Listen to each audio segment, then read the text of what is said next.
Let's talk to Professor Lekon Ayo Yusuf. He's the Deputy Vice Chancellor, Research at Chicago MacArthur Medical Sciences University in Pretoria. He's also a member of the Gauteng COVID Advisory Committee. He joins us from Pretoria. Professor Ayo Yusuf, thank you for joining us on Diplomatic Channel. Thank you for having me, and good afternoon to your listeners and your viewers. We're happy to have you. Can I begin by asking if you have taken any of the COVID-19 vaccines?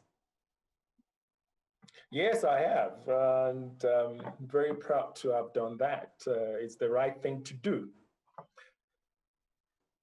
Which one did you take? Would you like to tell us? Well, I must say I would not like to advertise any particular one, but I have taken the Johnson & Johnson vaccine. How great, because a lot of people are still trying to make up their minds about taking the jab. For example, now that the European Medicines Agency has confirmed a possible link between the Oxford AstraZeneca vaccine and rare blood clots. So what do you say to people like that who are still undecided whether to go ahead and take the jab, because they're saying we don't know much about these vaccines? Now we're hearing about AstraZeneca. We haven't heard much about the others, Johnson & Johnson, Moderna, Pfizer. Who knows what their own faults could be? Yeah, I would say I took the one I took because that was the one that was available in South Africa as a health professional. And the AstraZeneca works in the similar way as the Johnson & Johnson vaccine. They are essentially virus vector kind of vaccines. So yes, indeed, you may have side effects like every other thing. I need to let people do an exercise of opening a Panadol package and open the insert on the side effects. You probably would not want to take the Panadol when you read about the possible side effect. But we all know that the probability of that happening is very minute, and the advantage you get from taking the medicine at that time overweighs any side effect. And that's what I need to say to all the people that want or contemplating taking or not taking the vaccine, to say the benefit of you taking outweigh any risk that might be. Like every other medication, there's always that a risk. So one thing for sure, if we all take the vaccine, we will then all get protected.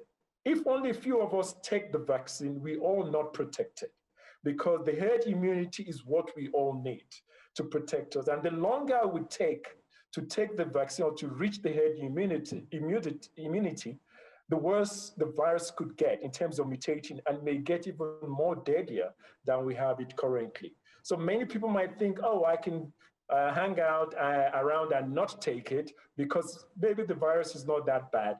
The longer you wait, everybody else says that means we are not going to get herd immunity, and that means the virus will likely to mutate as it moves around everyone, and it means it could get more deadly. Vaccinations is to create herd immunity even faster, because then the virus does not have the opportunity to, spread and to mutate, and then, creating more variants and so on. But do you think that herd immunity really is achievable? We may not be able to achieve that with the current distribution of the vaccine. The COVAX strategy currently is that we will get about 20% of the African population vaccinated by the end of 2022, which is next year. And we're talking about herd immunity means you need 60 to 70% of the population vaccinated. So we are really too far from it. So we need to really get back to a situation where the global health diplomacy needs to start to take place, where governments needs to talk to government. We need to accelerate access to the vaccine for Africans in order for the world to become safer and all of us to get the herd immunity. Because there will be no herd immunity if Africans are not vaccinated. Yeah, and I raised that point also because, the UK and the US especially At the start of this pandemic, a lot of them put in a lot of money into research for COVID-19 vaccines. And so, you know, when the vaccines were ready, a lot of those vaccines, the doses had already been bought up. Well, they bought up most of, you know, the vaccines that the world has produced. And now there is a shortage because the Serum Institute of India, you know, has stopped production of the Oxford AstraZeneca vaccine, COVID-19 vaccine.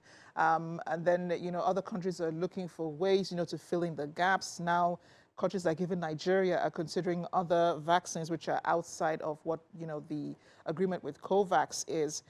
But, you know, where we're still trying to figure out, you know, what vaccines are ready. These vaccines were made, they're like the first generation coronavirus vaccines. And you have variants of coronavirus now springing up around the world. How sure are we that these variants are still, how sure are we that the vaccines created in the first generation of vaccines are effective against these variants? Because people are asking that question, which is probably why they're still hesitant about receiving vaccinations.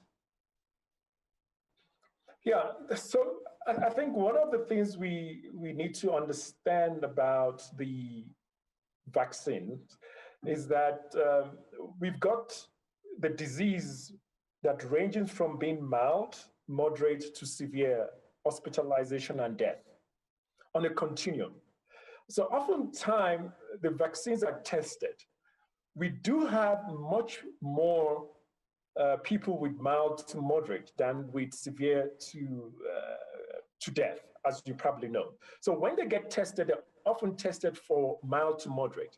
So it may well be, I mean, from experience now that we now know, that oftentimes when they test with relatively lower efficacy for mild to moderate disease, they all generally are very effective, even for the variant, for the severe to death or hospitalization. They often prevent that. So I would say to people, it's not enough to hesitate to getting it. What would eventually happen, and the worst scenario, is that as we move along and we prevent severe and hospitalization and death, even if we may get more mild diseases, we will eventually get into vaccines or second generation or third generation that we just require to have a booster dose and then prevent you from having a mild one. The most important thing that we need to get at right now is to prevent severe disease, hospitalizations, and death.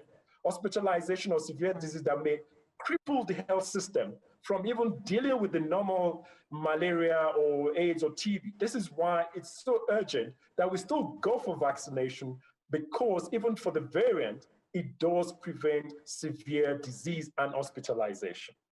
Oh, thank you for clearing that up. I want to get your thoughts on COVID-19 passports. European nations are just about to implement them.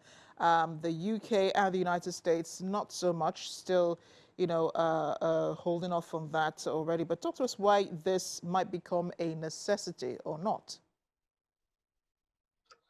Well, you know, there are two issues around, travel passports or vaccination passport. One, the question is it legal?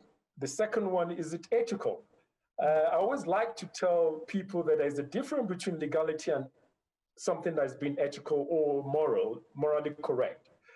In terms of of international health regulation, it does make Article 31 does make provision for vaccine or vaccination certificate or the electronic passport, as it were. As you all know, yellow fever is one of those. So by law, countries could require, and many countries, I think about 190, over 190 countries have signed to the International Health Regulation, which was first passed in 1969 and updated in 2005. However, it would be unethical at this stage where you have just only one part of the world, I think it's just about 2% of the world currently fully vaccinated. Right. And then you now introduce electronic passport. What then happens to those many African states where you're going to block them from partaking in any economic activity because they cannot travel and people cannot visit them? Many of them depend on tourism. So it will be unethical and immoral at this stage where you are the same countries preventing this distribution from happening to the rest of the world, even though it may be legal. And this is what calls into health diplomacy into action. And we've been talking about, global health diplomacy for a very long time. Many countries have all these health attaches. Health attaches are posted into all these embassies. What are they doing if they cannot have this kind of negotiation to allow countries to have access to vaccines or to negotiate this story about travel passport? So it's time to begin to make our health attaches in all the different embassies begin to work. We need a lot of global health diplomacy around this time. The COVID has actually shown that we need to ask questions about all these diplomats that are around the world. What are they doing? Professor Lekon Ayo Yusuf, it's been a real pleasure speaking with you. I'm glad you could make time to be with me on the Diplomatic Channel. I know we'll have more conversations in the near future. Thanks again. Thank you very much.